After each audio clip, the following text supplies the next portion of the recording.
Greetings and fist bumps. This is The Raised Eyebrow, a podcast where we take a second to pause and discuss how human beings press play. Yes, that's some cheesy wordplay, but you get it, right? We are your hosts, Kojo, Alex, and Mike, and in this week's episode, we ask, do we live in the Matrix? That's right, we pontificate about simulation theory, the singularity, and the chances that this whole thing can make sense in some absurdly logical way. And who better to do this than three dudes without a physics or philosophy degree, or the thousands of dollars of debt that goes with it. Okay, let's dive in. Nice. That's a good one. We're experts. Yeah. So does that make us smarter then, that we didn't spend money on a philosophy degree and instead got all of our wisdom from YouTube? We're self-proclaimed experts. Exactly. We just like the sound of our voices. But, you know, we read things that smart people do. For today's topic, I just wanted to sound like an intellectual, like be like the groundbreaking, topics. So a lot of the stuff that I'm going to talk about are pretty much like my own personal views and Oh, nice. Not me, bro. I just copied and pasted off Wikipedia, and I'm going to read it for our audience, and I'm going to try to read it properly. And if I can pull that off, then maybe it'll be interesting. So yeah. And mine is a bunch of random ideas I put on Post-it notes that I just mangled together for notes for today's script. Yes. Alex is schizophrenic. No disrespect to our schizophrenic listeners. Exactly. Mental health is important. Simulation. What is it? Theory. Yeah. What is simulation, or do we live in a simulation? So to define it, the simulation theory hypothesis, got to say hypothesis, that's a big word, proposes that all of existence is a simulated reality, such as a computer simulation. And this simulation could contain conscious minds that may or may not know they live inside a simulation. This is quite different from the current technologically achievable concept of virtual reality that's been in the news for the last little while, which is easily distinguished from the experience of actuality. So simulated reality, by contrast, would be hard or impossible to separate from true reality. There has been much debate over this topic, ranging from philosophical discourse to practical applications in computing. Yeah, it's a long definition, but does that make sense? Essentially, we live in not a video game, but a computer simulation. Yeah. But we can't distinguish it from actual reality. Right. Like, this is reality for us, right? And a huge number of prominent scientists and intellectuals are absolutely convinced that we do in fact live in a simulation. The most famous one is probably Elon Musk, who says the odds that we're in base reality is 1 in billions, which is Elon Musk. Yeah, he said that. Is that the guy from Threads? Is that what it is? He started that Threads app. Yeah. Right. He's in the news once in a while. Yeah. He's in that. There's that social media app with the blue bird. I think he has something to do with that. I thought it was Threads. I thought he was involved in Threads. I don't even know what that is. It's like Twitter's rival that was just released. You log in through your Instagram account, and then it's like Twitter, but heard about this. Via Instagram. So imagine like you have it's for people who really love the comment sections on Instagram. Instagram. Yeah. So weird. Yeah. It's a cesspool over there. Yeah. Because that's what people live for these days, you know? Yeah.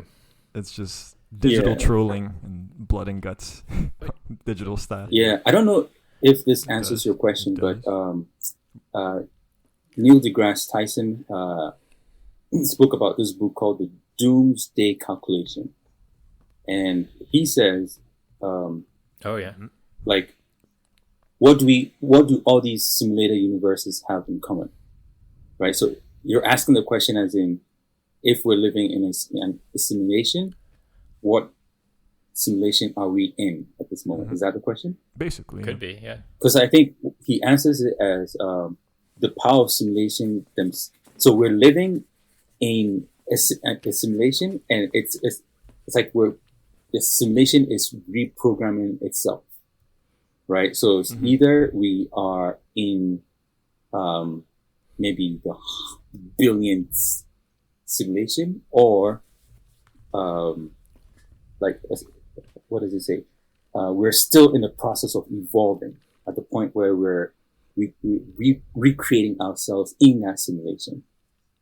Yes, sir. So the singularity comes in at that point. Yeah. But we do know there has to be rules to the simulation. Like if I tap this microphone, Right. I feel like feedback, right? Right. So we have to work within the rules. The observer and the object, right? If I look at the screen, I know there's a screen in front of me. I know I'll see your faces. So I get that back and forth. But if I look behind me and I'm expecting to see like the Grand Canyon, that's not going to happen. So it's part of the program, right?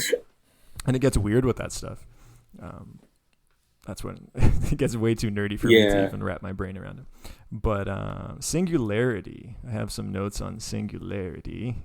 In technology, the singularity describes a hypothetical future where technological growth is out of human control and irreversible. These intelligent and powerful technologies will radically and unpredictably transform our reality. There's a great YouTube video from Jason Silva, who's also like a digital content futurist, intellectual type. One of my favorites on social media. He says that technology is a secondary force of evolution, and it will continue until the entire universe is at our fingertips. Technology has also changed the world and disrupted the status quo and redefined what it means to be human. But now the pace of change itself is accelerating so rapidly in real time that it's like time-lapse photography. So human beings are linear thinkers, right? So we never see the future coming, and the brain evolved in a world that is linear and is local. And now we live in a world that is global and exponential. Okay, so 30 linear steps gets you to 30, right? 1, 2, 3, 4, etc. And our intuition, that's how our brains see change over time. But 30 exponential steps gets us to 1 billion. And technology in our current day and age progresses exponentially. So a computer that was the size of a small arena 40 years ago is now shrunk to the size of a device that fits in your pocket. Right. So crazy stuff.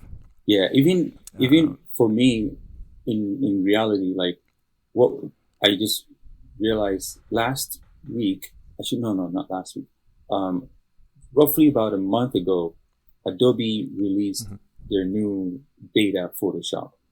And technically something that would take me maybe like 30 minutes of my experience skills in Photoshop, would take me literally seconds to do.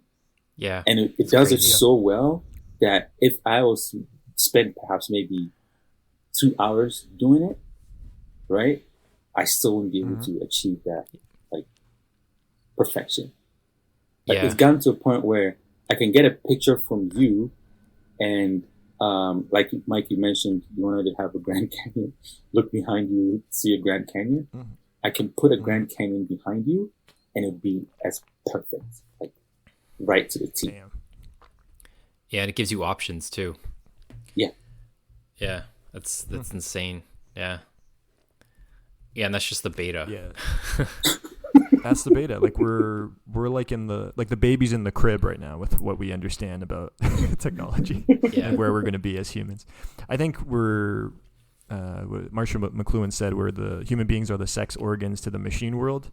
So, it sounds doom and gloom, but I don't necessarily think it has to be. Like if we turn into machines, then I'm going on a rant here, but if we turn into machines, that's still us in a futuristic form. So I think I'm okay with it as long as the machines don't take over. But that's a whole different conversation. But there's a lot of like people who are like, we're screwed. It's going to be Terminator, Doomsday, whatever, Judgment Day.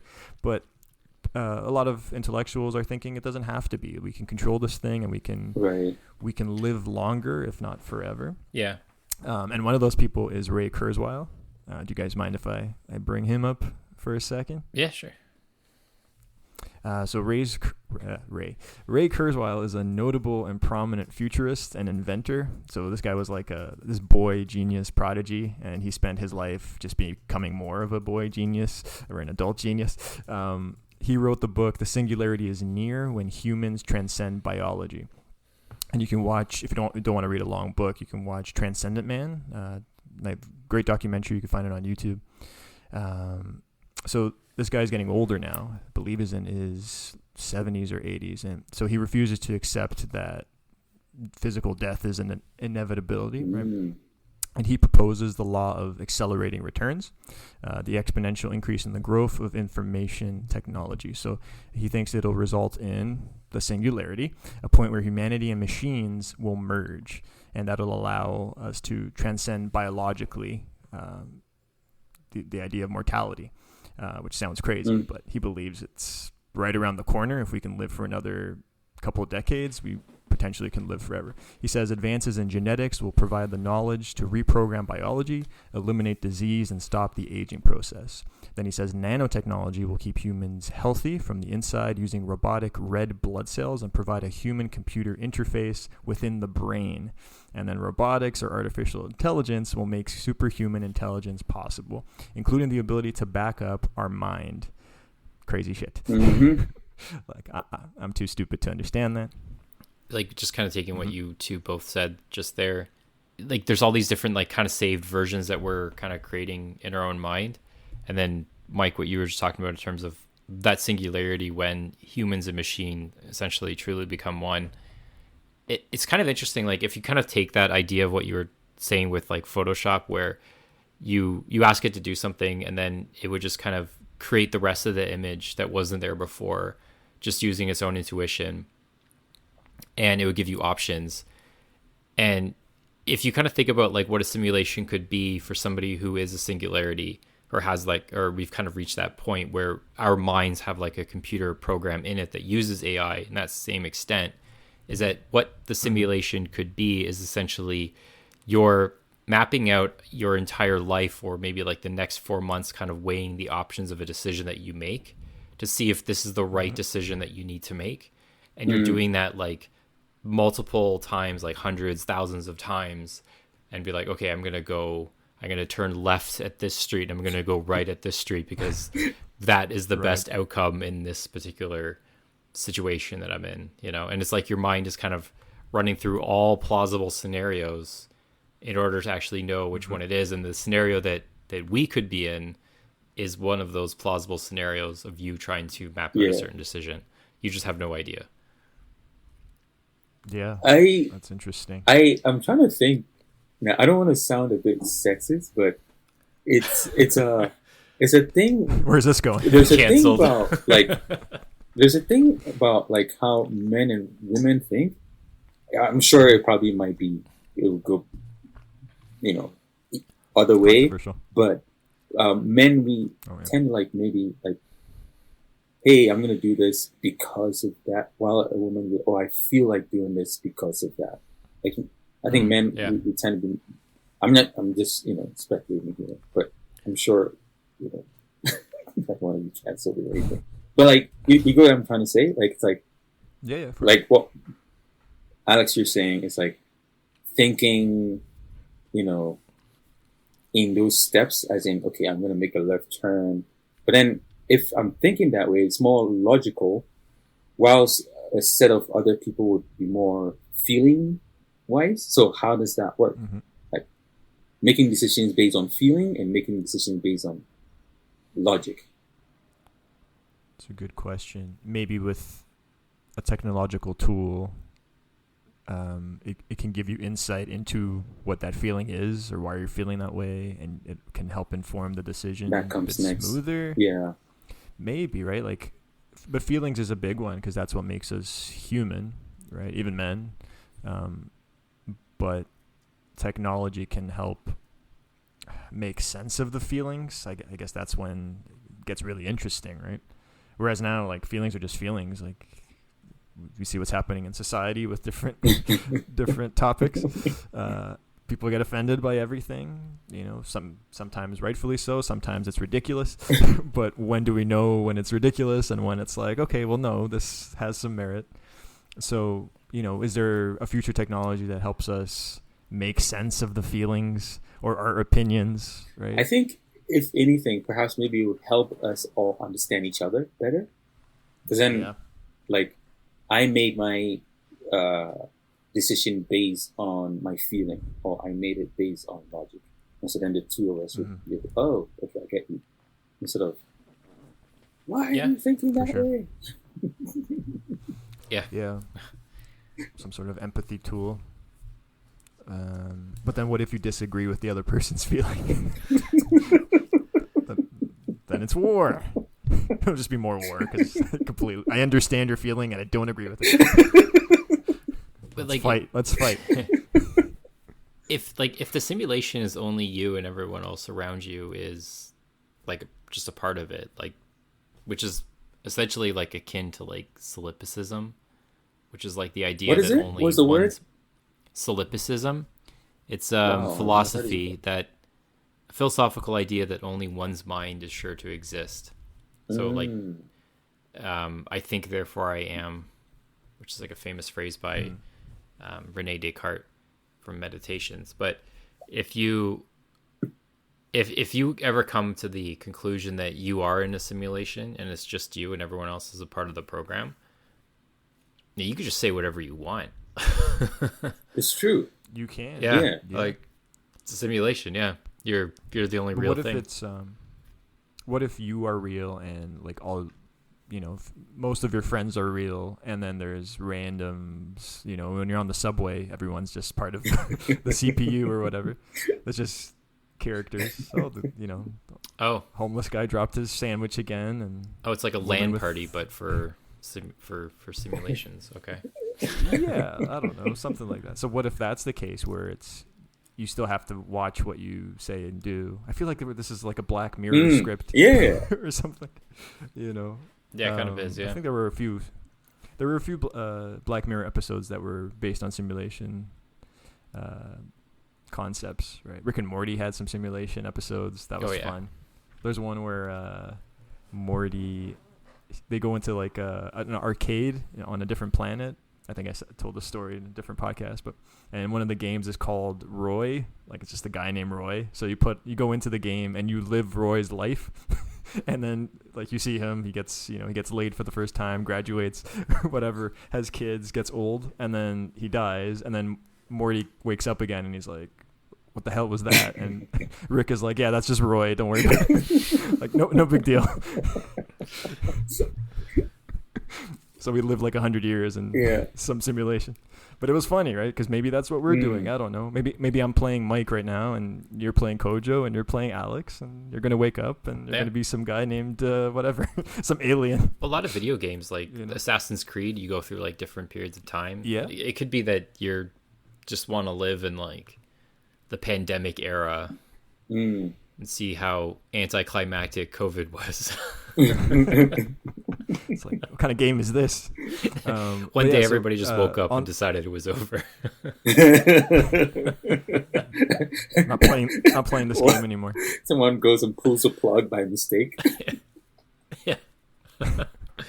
Maybe that was a part of the simulation. Maybe they just stopped updating that part of the program or something, or they just didn't do a patch properly, and it just kind of it was literally a virus. Yeah, because that's the only logical way. Because it just kind of I remember I was somewhere last week, and I remember being there a year ago when it was COVID, and we had all these masks, and everyone had to be spaced out, and now everyone's just as if it never even existed, but it just kind of suddenly got deleted from the system. But you had all the lingering effects. Yeah, that's possible. It's possible. It gets weird, but it's possible.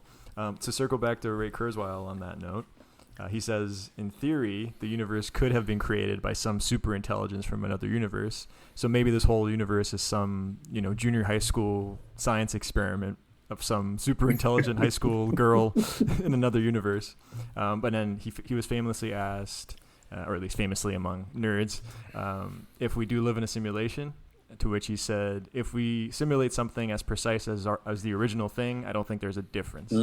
So if we can't tell the difference, then maybe. But he definitely thinks it's likely. Yeah. Yeah, it gets really weird to think about, right? Yeah, I think one of my first questions is, so if we live in a simulation, is my perception the same as yours? And if so, is it perhaps maybe we're all connected to one network and we're both like feeding off? Because then that would make sense, right? Because then, if source then I should be able to change it. Like I should be able to go in and tweak certain reality in my simulation. Yeah, like if it is a computer the way we know it, then sure. But our computers are, like, if you compare like what a quantum computer is capable of versus like our current computers, they're not even the same thing. So I'm just gonna guess that if this is a simulation, then we're probably on something that is a quantum computer, or something that's more powerful than a quantum computer. So maybe, to your question, maybe. Yeah. So this is where I want the credit. So write it down. Intellectual. Write it down. Oh yeah. You heard it from the raised eyebrow. I think the simulation is not a computer. It's more like a biotech. Like it doesn't have wires or anything. It's just something that it uses a whole different Wi-Fi. It charges itself. It's like beyond wires and computer, like buttons. That's my theory too. Yeah, I have a similar to it. Yeah. Really? Yeah. You looked at my notes. Because again, I wouldn't. I'll see you in court. The judge is going to be like, "What is this?" I mean, I think elaborate on yours, and then I'll see. Yeah, like I mean, wearing an Apple Watch and all these like crazy tech earbuds and stuff, they're cool, but I wouldn't want to embed it in my body. No, like I wouldn't want to do that. But anything else except like if I can think in that world and then it creates that world, that I'm willing to do. Yeah, because you were saying like how the computers are organic. So basically, like when it comes to the human brain, we don't know anything. But if you look at the brain, it's just basically a bunch of electrical firings going on between synapses, right? And that's how your thoughts happen. That's how your motor functions happen. It's basically a battery, right? So you have this like electrical wiring in this battery, and I don't know, like that kind of always intrigued me about what a brain is when there's we have no idea where a memory is stored or where. No idea. We have no idea how this thing works, but we use it every day. We don't understand it. Yeah. That's my theory in it. Yeah. And then the other thing too is like, okay, so say we're in the Matrix. Like, so the Matrix, you go in and they plug it behind your neck. Then as a kid, like when a baby is born, the baby should have the full memory of everything. Like needs to be able to talk and function as an adult. Don't you think?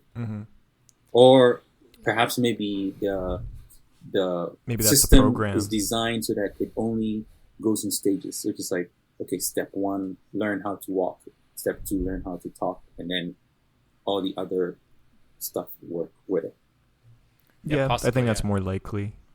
Like if you look at something that we created, which is like a video game like The Sims, you don't just start out at like, max character strength or whatever. You have to make the character work, and they grow, right? So maybe that's our version of that. It's just so sophisticated. But it's funny, there's probably veering off topic a little, but there's this Japanese philosophy of how children come into the world like already with trauma because they're like ripped out of the womb. There's lights, strange doctors crying, there's blood everywhere. And so they have that trauma immediately, like right off the bat. Every single baby has that, unless it's like some perfect birth. But you never hear a baby just quietly come out of the womb. Right? I don't know where I'm going with that or why I thought of that, but I thought it's just a cool thought as far as like. It's an interesting topic though, because you think about it, like baby comes out and all these doctors wearing weird Yeah, clothing. bright lights. Yeah. I wonder if it was different, when humans were giving birth in whatever, the rainforest or the jungle outside before houses and stuff. It'd be good to have a They study still on had that. doctors in the jungle. They did, Yeah, but it when we wasn't were- like artificial lights Yeah. and like weird rooms and Sure, they did. They should have a study where like they do like a hospital that has like chill chill music. Oh yeah, they have those. What's it called? Like with candles, water births. Have you seen that one well, lady? water who- births is She wanted to have dolphins give birth to like her baby, so the dolphin would like push up against the stomach. She's like in the middle of the friggin' ocean, and then That's really the weird. baby would come out into the water. And if I remember correctly, this could be completely fabricated, but the thing that I read was that the dolphins tried to eat the baby when it came out. I believe it. Birthing centers are a thing with midwives, and they try to create a nice environment. And there's also doctors there if you need them. Yeah. So that's the latest cool thing.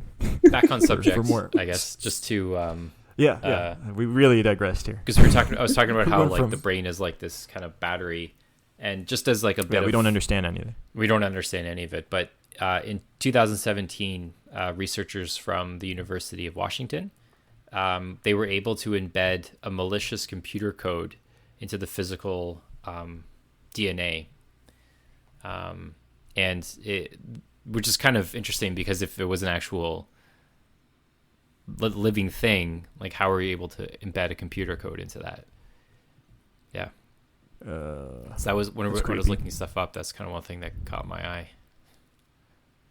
Well, I think we were talking about, I guess it's kind of on topic based on what you just said. Michio Kaku was on Joe Rogan. Yeah. He's talking about quantum computing and that merging with humans.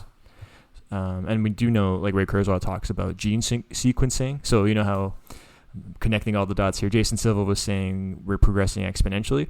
And 30 steps, exponential steps is 1 billion. Gene sequencing is 3 times as fast as that, Right. which is quite wow. scary. Right. So like in the future, artists, for example, will be able to write poems, instantaneously, kind of like how Kojo described making his life easier. But they'll be able to create their art and bring you into their world, which is hard for us to kind of grasp. Mm-hmm. But human imagination will have a role in the future. It'll have a role in how technology expresses itself, which is super conceptual, but I think it's pretty cool. Yeah. That would I think- be interesting. Yeah. Because sometimes, like, when you're creating stuff, there are limitations along the way. Like, coding itself is a limitation in the sense that it Yes. takes time for the person to actually sit down and code it. But then if you can Yes. just bypass the coder and just shoot for what you're trying to create. Mm-hmm. Yeah. Because, I mean, Yeah. like conversation, for instance, I speak about something and then I paint a picture in your mind. Exactly. Yeah. Speaking of that, I read recently that a lot of the human population doesn't think about things in their mind, like in a conversation, which is crazy to me because if I'm talking to someone, I'm constantly picturing things. Maybe I think that way, or maybe I'm special. Yeah, You're a I defect. knew somebody who does that. I'm defective for sure. Yeah, they only think of like the actual like words. They can't visualize things. They can't picture it. Yeah. Yeah. So if you Yeah. say like think of the Even Grand Canyon, words. they wouldn't see the Grand Canyon in their head. As soon as you said Grand Canyon, I'm picturing Right, yeah. my like a Colors. foggy version of Yeah. it. Yeah, like Yeah. but some people they just hear Grand Canyon. Cool. Yeah, it would be cool Which to go in is- people's because there's this one thing that they're experimenting with where it has the ability to take your brain waves and then actually translate them into actual visual imagery, so you can actually like see what someone's thinking, which I think That'd be might crazy. lead to a lot of divorces, but Or stronger marriages. No in between though. No in between. I think they want to do that with dreams as well, which that would be weird. Which would also lead to a lot of divorces. Yeah.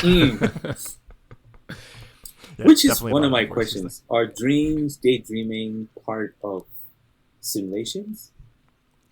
I think it's like your computer defragmenting. Could be. Yeah, that's a good explanation. That's my theory. Because when you go to bed, it doesn't make my dreams at least don't make sense. It's just like things that happen in my day that my brain's trying to process. Yeah. That's what one recurring dream I used to have a lot was, because it always happens when you're kind of like on the fringes of being awake and asleep, right? And it would always happen in the morning. And whenever my clock radio would go off and start playing music, my dream would start rolling credits. That's weird. But that's because I watch a lot of movies, right? So that's what happens. Like music starts playing, credits roll. Like that's like I'm not making that up. I have that dream all the time. That makes sense. You probably just watched it. But it's the end of your film or whatever. Yeah. I don't know what that represents. It probably just means you watched a lot with all these like white lines going across the screen. It shows your brain just like I finished another simulation. One. It maybe. Yeah. Like this week, I've been dreaming about. So the Raptors are trying to get new players, and there's trade talks. So when I go to bed, I'm picturing the Raptors making trades and getting new players, and I wake up and I'm like, what is happening? But I know it's just because I read an article the previous day and I watched like 17 YouTube videos about the Raptors getting new players. And my brain's just like, okay, well, this is us now. so you guys this is your dream. See a dream translator to explain why you guys have these I guess. Take my money. Anyway, so glitches in the Matrix, right? So this is like weird things that we can't explain that happen to us. I think we've all had that experience, and it's not just when you say something, you have a conversation and Google's listening and you get an ad. Like that used to be weird like 10 years ago, but that's just like that's life now. But other things, which is called synchronicity, and there's actually like a psychological field studying this. There's a guy named Carl Jung who is an analytical psychologist, and he describes synchronicity as circumstances that appear meaningfully related yet lack a casual connection. So in contemporary research, synchronicity experiences refer to one's subjective experience that coincidences between events in one's mind and the outside world may be casually unrelated to each other yet have some unknown connection. Interesting stuff. So like that's actually good that you brought that up, because when I was going for a walk and something happened to me, and this is why I messaged you guys that I wanted to do an episode about simulation. So I was going for a walk. It was at night, and it was around my neighborhood, and I noticed that I had to like cross the street because I saw a skunk, and I just you don't want to get sprayed, so you cross the street. And then I kept walking around the neighborhood, and then there was another skunk, so I had to cross the street.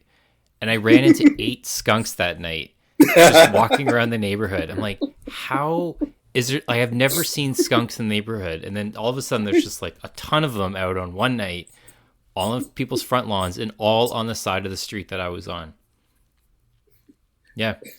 That's weird. It's the CIA stalking you. Synchronicity. Yeah. Yeah, stuff like that happens to me all the time. But I'd get home and I'll turn on the TV and there'll be a skunk on TV or something. Like really weird stuff. Or like if I would, I would think about an old friend or a colleague or something, and then I'll see them on LinkedIn, or they'd message me. Like that's always weird to me. Like there's so many examples when I'm traveling. Yeah. Or a song. Yeah. A song. Yep. Yeah. Or like, recently my wife she asked me what preposterous means, or like some big word. And I'm like, oh, it's this, and this. And then we watched an episode of whatever Friends, and they use the word, and it's like, what the hell? There's a name for that. It's called the Bader-Meinhof phenomenon. Oh, cool. Yeah. So it's when What's that? Like, let's say if you're like interested in buying like an Audi, then all of a sudden you would just start seeing Audis everywhere. on the road, and then maybe you're interested in like a specific one, and then next thing you know, you just see them everywhere. And it's because your mind is more attuned to paying attention to it because it's something that your mind wants. So if you think about it like as a survival mechanism, like if your mind needs like, you need like certain nutrients and you suddenly get cravings for things. So like maybe you really need sugar. And so like your mind is like specially tuned to trying to find sugar, and you'll start to notice sugar sources everywhere. And that's obviously we don't have that problem, but it's just replicated in other ways, such as like cars or words or something. Yeah, that makes sense. I try. So there's this sort of things where people would be like, "Yo, it was a vision given to me by God." Like it's like kind of a thing where I saw it in a dream, or it came to me in a. How do you explain those sort of things? I think that God just gets bored and puts ideas in people's heads and sees what happens. I have no comment on this. Let's see what happens. Well, you convinced him to get a cat, and he's allergic to cats. Yeah. Just I don't know. Let's test it. Guinea pig this thing. Troubleshoot this thing. That's how the duck-billed platypus was made. Oh God. Yeah. Or like the anteater. Oh yeah. Weird animals like that. But yeah, so apparently when you're too hyper focused on synchronicities, it becomes like schizophrenic delusion. Yeah. That's the early stages of it. But interestingly enough, they use synchronicity experiences in therapy. So a 2016 study found that 2/3 of therapists surveyed agreed that synchronicity experiences are useful in therapy. And analytical psychologists likewise hold that individuals must come to understand the meaning of these experiences in order to enhance consciousness rather than building up superstitiousness, whatever that means.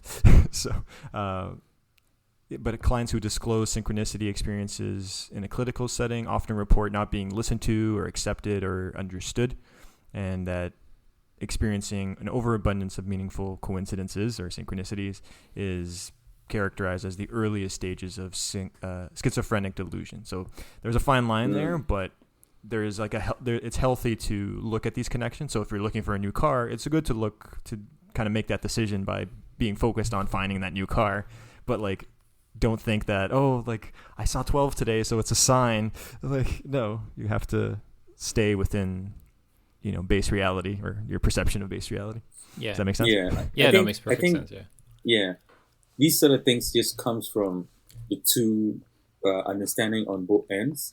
There's some people who are very sold on the other end, as in, this is God speaking to me. That's why I saw the Audi and I want to buy it. It's exactly that's the whole thing, right? And then the other side is like, I understand that it's just my brain is wired that way.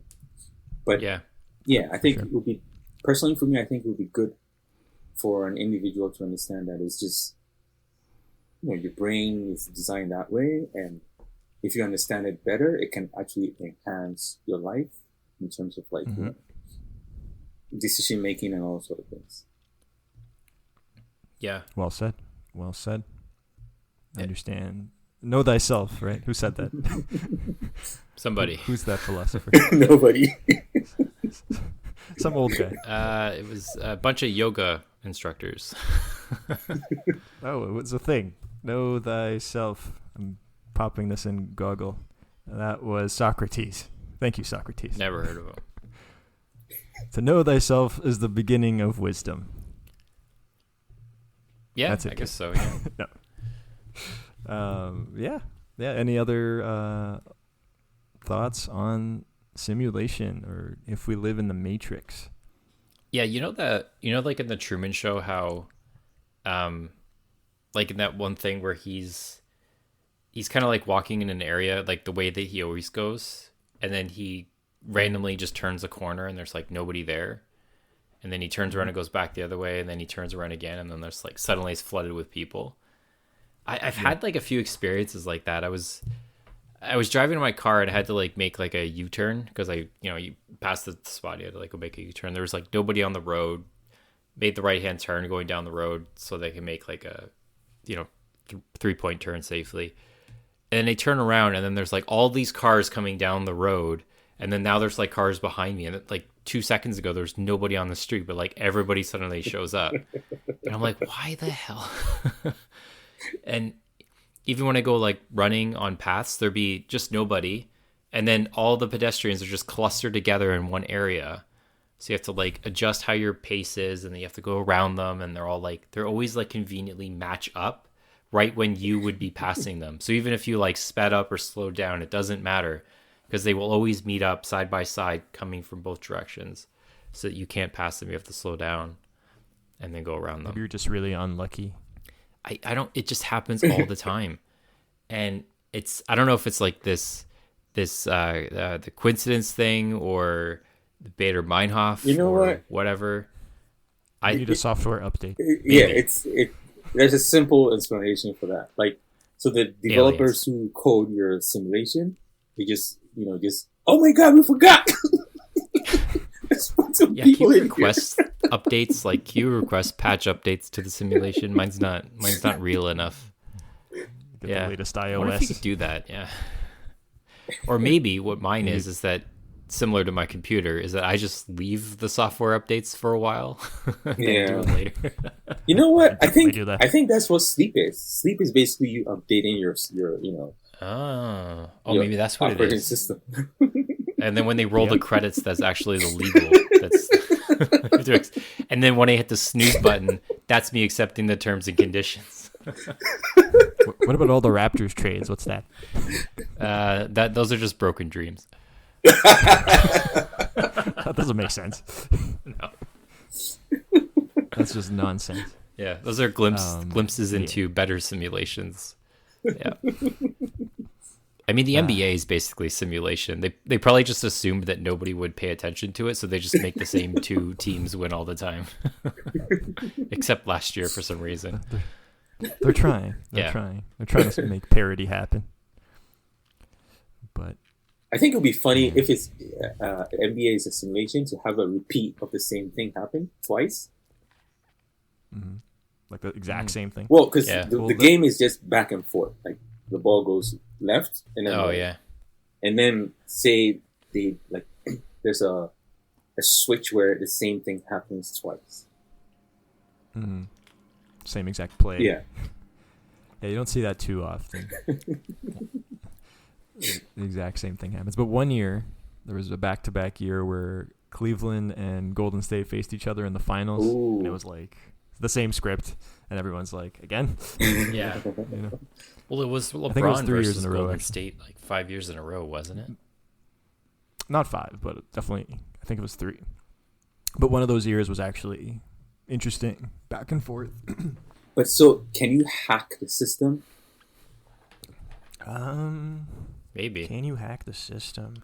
Well, if you're able to put a computer virus in biological DNA, would that be someone trying to hack the system? That's why we got COVID? Maybe. Oh, that's an interesting theory. Maybe you can hack your own system by like doing drugs or too much alcohol, ayahuasca, or not. Yeah, that's one. Or not enough sleep. Yeah. Or I don't know, not taking care of yourself health-wise, essentially. But even then, we know the body has a limitation, right? We're immortals, so then perhaps maybe mad people have found a way to like crack the code. Maybe there are people who believe that schizophrenic people, whatever they're rambling or seeing, is actually something that they're tapping into. I'm personally skeptical of that. I think it's, mental health, but there are people who strongly feel that way. So maybe we need to have a conversation with them. Yeah. There's one quote I saw, which is, schizophrenia is the only rational thing in a mad world. Huh. That was by R.D. Laing. Interesting. Yeah. Was he schizophrenic or was he involved with schizophrenia? I don't know, actually. We need more research here. Yeah. R.D. Laing. But it's a cool quote, that's for sure. Yeah, it is. So where does free will fall under this whole topic? Free will. Nowhere, I guess. Yeah, like maybe. Well, Sam Harris says we don't have free will, even though we think we do. Which might be a different podcast. Maybe there's a part 2 to this on free will versus determinism. But off the top of my head, I would say if we do live in a simulation, then our free will is limited, but it's not necessarily gone completely. But what do I know? Yeah, because there are times where you're like, I like wearing Converse with this and that in these colors, and then you come to find out you're not the only person that season is wearing Converse with jeans or whatever. You're not special, right? Yeah. Or I want to travel somewhere, but I can't afford it. It's like, well, sorry. Yeah. No free will there. Yeah. Or even traveling choices, like sometimes the places you tend to visit may not be a place that you actually wanted to, but has something to do with higher power somewhere. Maybe. You're just drawn to it. Yep. So my last thing about this is, why would nature choose a simulation instead of actually having you live the actual experience? And if this is perhaps maybe the best way to go about it, perhaps maybe the simulation is not like how life tends to be like long. I mean, life is short, but technically it's kind of like long. But is the simulation, the actual simulation, short that you can live 80 year within 1 minute or 2 minutes of a simulation? Yeah, I think it comes down to what's the base reality, right? Like if we're, when we wake up and we're in this world, our perception of what we see as reality, when we unplug from that, what does that look like? Are we like am I in some kid's balls? Like where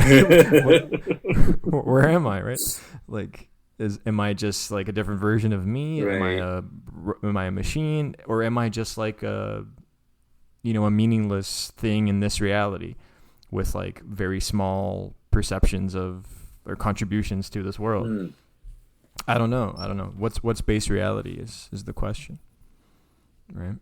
Yeah, I guess we would have no idea, because it's plausible that we're not in base reality.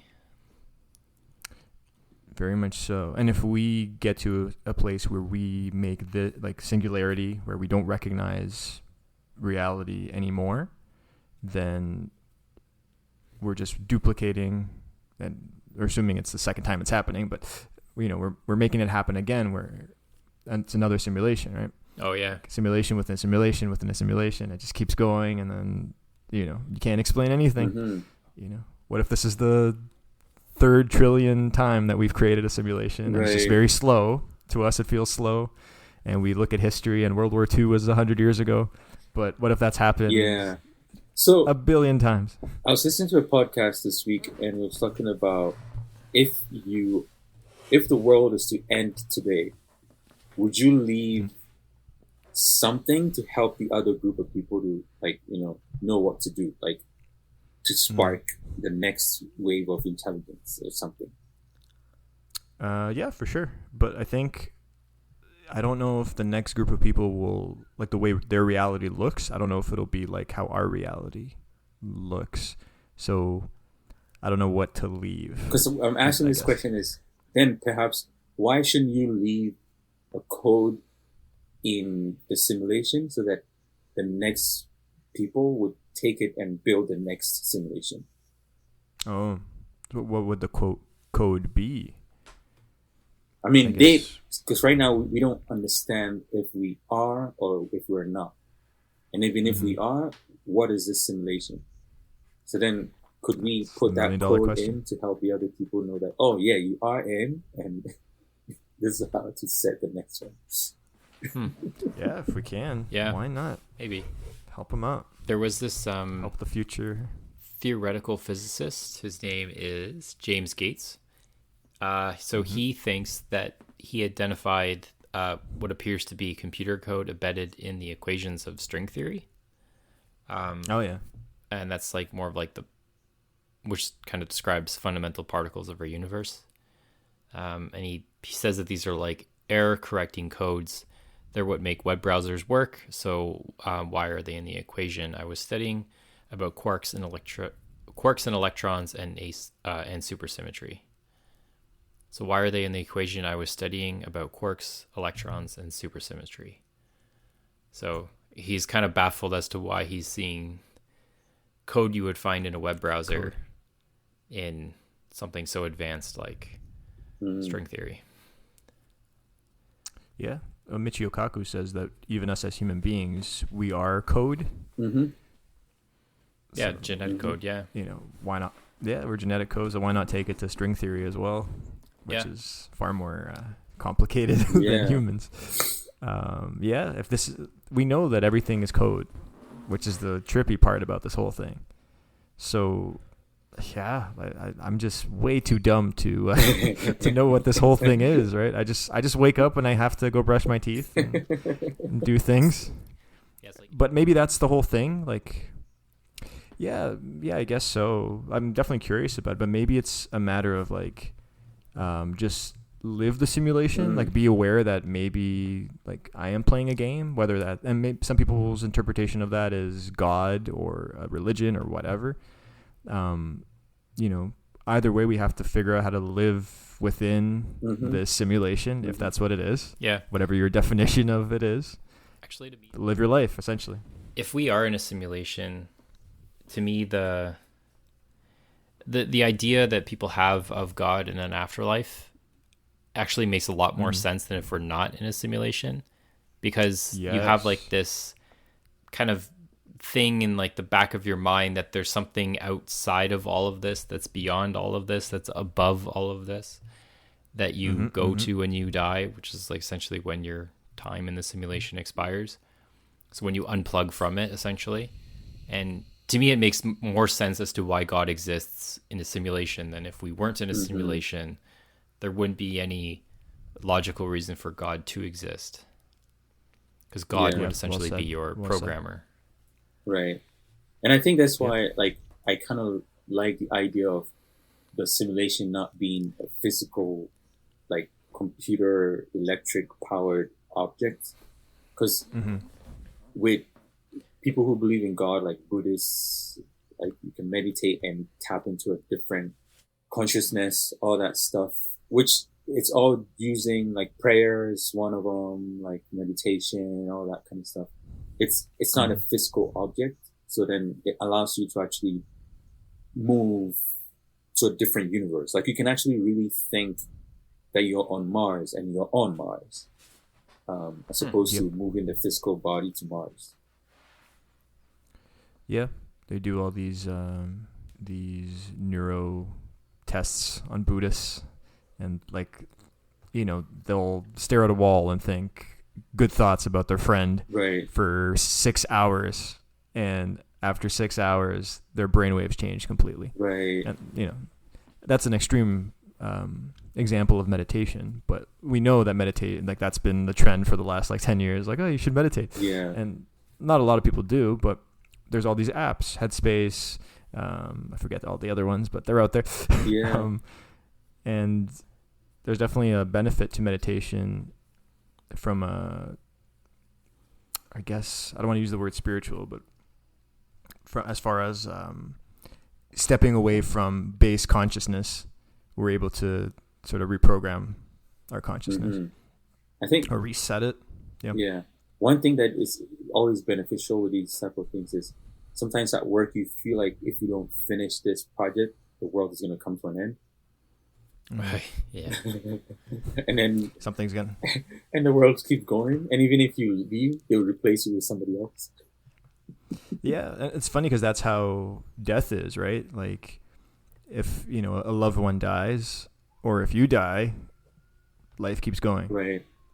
It just keeps going. Nobody cares. You know, your world might be affected if a loved one passes, but even like when you die, the world will figure it out. Like, it's gonna keep going. If you know, that's I'm rambling, but Yeah, but I mean that's why like meditation is very important. Like meditation, prayer, uh, mental health is really good because then it allows you to stay grounded and not Mm-hmm. worry about, you know, hey, the world is gonna come to an end because of global warming, kind of a thing, and then Right. you end up like, you know, doing your You own. don't ruminate. Exactly. Yeah, Yeah. you stay balanced. But I like that you're going like not the physical aspect, but the mind aspect, because it goes back to what Alex was saying, that we don't understand the mind, but we know like we don't know where consciousness comes from, for example. But we know that when we meditate, we can change our consciousness. When we do drugs like psychedelics, we change our consciousness. And you know, it points to, is there like, where does it come from? Is there a creator? Mm, Yeah, all these questions. yeah. But we can manipulate it. We don't understand it, but Right. we can, you know. Yeah. There's a It's story. interesting. There's a story which kind of ties into the Matrix idea of like plugging the human being. Mm-hmm. So I mean, Buddhists do meditation and all that sort of things, which allows them to like, you know, transcend. And there was a scientist who went to, you know, I think somewhere in Nepal or like, and he was doing a study on Buddhists. And in Buddhism, there's an understanding of the heart is where compassion and all that stuff live.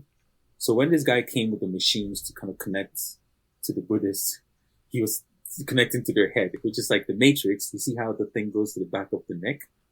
And the Buddhists were laughing at the guy, and they were like, wait, why are they laughing at me? Apparently, so then when someone explained to the scientist, he's like, oh yeah, because you're supposed to connect the computer to the heart, not to the head. You know, consciousness is not in the head, it's in the heart. I think, Interesting. I don't know, but like, it's like perhaps maybe with our technology, we're not really connecting to the right source, and perhaps maybe somewhere else. I don't know. I'm just making it up. Maybe. Yeah, maybe. Yeah. Maybe. The Egyptians thought that your brain was in the heart. Right. Yeah. Well, we do know that the stomach or the gut is our second brain. Maybe there's something to that, like different bacteria or microbes. But like, Yeah. it's a job for someone smart. Apparently, half I of don't your know. body weight are like foreign microbes or biomes that are not a part of your body. Wow. Wow. That's creepy. Yeah. Like it's something high. Thought it like was the that. burger I don't know I if had it's like last true or night. not. I'd probably have to look that up. But it's I saw it in a meme on Instagram, so therefore it's true Oh yeah, no, that and makes sense. factual. I think Abraham Lincoln said it. It was. He was a very he was a scientist ahead of his time. Yes, really knew how to work Facebook. That Yeah. guy. Oh yeah. Yeah. Yeah. He invented Facebook. He went to the moon. He accomplished a lot.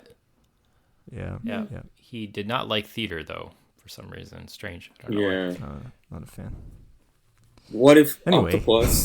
octopus have something to do with this, or they know something about this whole Octopus. They probably do. simulation? I'm on. You know, I for one. they don't have a central brain. Like their brain is all Yeah. over their body. Yeah. Yeah, I for one welcome our octopus overlords. We should be worshiping the octopus then, maybe. Yes, they know something about this whole thing that we don't. Final thoughts or any other thoughts before we go to final thoughts? I mean, I think that realistically we have no idea what kind of thing we're in, whether we're in a simulation within a simulation, an octopus's dream. I don't know, anything really. It could, yeah, we have no idea what we're in. And as a result, I think it's just important to kind of consider all those options, not pick one holistically, but to actually kind of weigh them all. Like if you're religious, then that's fine. If you do believe in certain things, that's fine. But it's always important to entertain different ideas, and kind of helps you think about reality in a different way that may or may not help you, or probably would help you more. Gives you a different perspective. I'd like to add to what Alex said, and perhaps maybe say, I don't know if we live in a simulation, but even if we do, there are lots of like things that perhaps maybe suggest that we do. And I think like meditation, prayer is probably I think that's perhaps where it's at. And it's not really in like, anything that we have to put on per se. Very true. I like the idea that artists will in the future be able to fuse creativity with gene sequencing, and we'll all be basically tripping on each other's creative technologies. We're a long way from that right now, but not as far away as we think. For a darker twist, there'll be World War III, and it won't advance far at all. So it'll be AI war. Yes, yeah. The robots will take over, or some crazy people will protest, or we won't be able to pass anything through technology-wise because it's illegal. So, and on that note, follow us on all the social medias. Yep. Raised Eyebrow Podcast. We're there. And remember, kids, on the keyboard of life, always keep one finger on the escape button. Yeah, I'm more of a command undo, command Z kind of person. I like shift control delete. I think that's incognito mode. C and D. Yeah, it'd be interesting. Copy, paste. Command C. Wait, shift control N. What's your favorite keyboard shortcut that describes exactly who you are? The one that you can actually, you know what? Mine is true though, because on my keyboard, the keys that they're coming off, the ink is off, is the command key. Oh yeah, that makes sense. There you go. Yeah.